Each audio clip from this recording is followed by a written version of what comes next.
Olá, eu sou Regis Claus e juntamente com meu colega Alexandre Araújo abordaremos nessa videoaula o tema recursividade. Primeiramente, o que é recursividade? Em ciência da computação se define uma subrotina, ou seja, um método, que invoca a si mesmo, como mostra o diagrama, onde ela se chama a si mesma, e geralmente ela é chamada por uma outra função. Temos os elementos recursivos, onde temos uma solução básica, por exemplo, fatorial de 1 é 1. E também temos a chamada recursiva, onde, por exemplo, o fatorial de n é igual ao fatorial de n menos 1 vezes n. Temos o seguinte dilema, recursividade versus iterações. Seguindo pela seguinte afirmação, o problema ele pode ser solucionado tanto por recursão como por iteração. Então, por que fazemos recursão e não iteração? Temos as seguintes vantagens. O código se torna simplificado, mais elegante.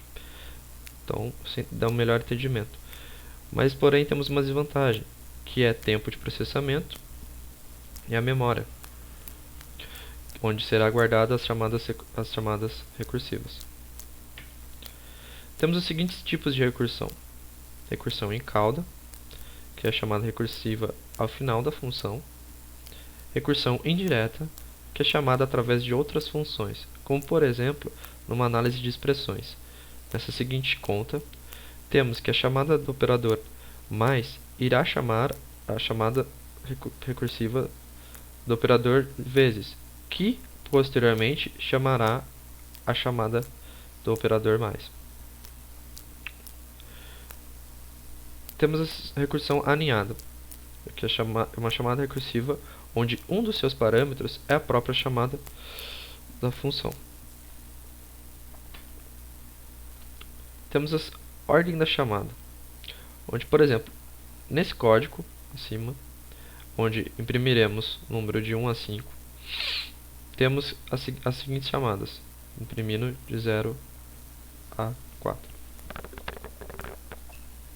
Nesse segundo código, modificando a ordem da chamada recursiva, temos uma certa diferença, onde imprimiremos o número de trás para frente, como mostra o desenho. As principais dificuldades que temos em implementar algoritmos recursivos é encontrar a própria possibilidade da recursão, se é possível ou não fazer esse algoritmo recursivo, a solução recursiva. Identificar a solução básica, que geralmente pode não ser trivial.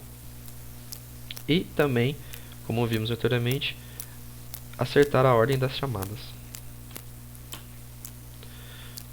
Os erros que podemos encontrar ao implementar algoritmos recursivos são um loop infinito, que geralmente é ocasionado por um mau entendimento do próprio programador, a falha de segmentação, famoso segmentation fault, que é acesso indevido à memória. Estouro de pilha, também podemos ter, onde é ocasionado por muitas chamadas, que é por armazenar as chamadas na pilha.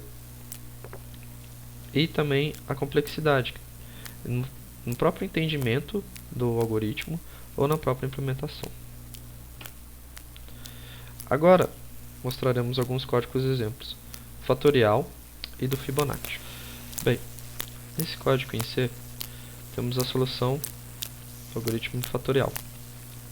Primeiramente, como foi dito, temos uma função main, que simplesmente irá imprimir a chamada de um método fatorial. Esse método fatorial, que é a nossa função recursiva, tem como retorno um inteiro e como parâmetro um outro inteiro, no caso, o número que desejamos encontrar o fatorial. Segue então a seguinte lógica: se esse número for igual a 0, retornaremos 1, que é a nossa solução básica. Caso contrário, chamaremos x vezes o fatorial de x menos 1. Rodando esse código, temos a seguinte solução,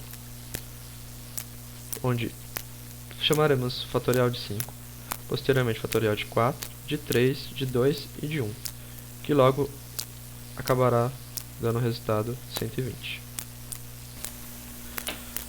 Também temos o código algoritmo de Fibonacci. Novamente, uma função main, onde simplesmente imprimirá a nossa função de Fibonacci. Novamente, temos que o retorno é um inteiro e o parâmetro é outro inteiro. No caso, nossa solução básica é, se caso x, parâmetro, for menor que 2, retornaremos esse próprio x. Caso contrário, como é uma solução como é selecionado o Fibonacci, faremos o Fibonacci de x menos 1 mais o Fibonacci x menos 2.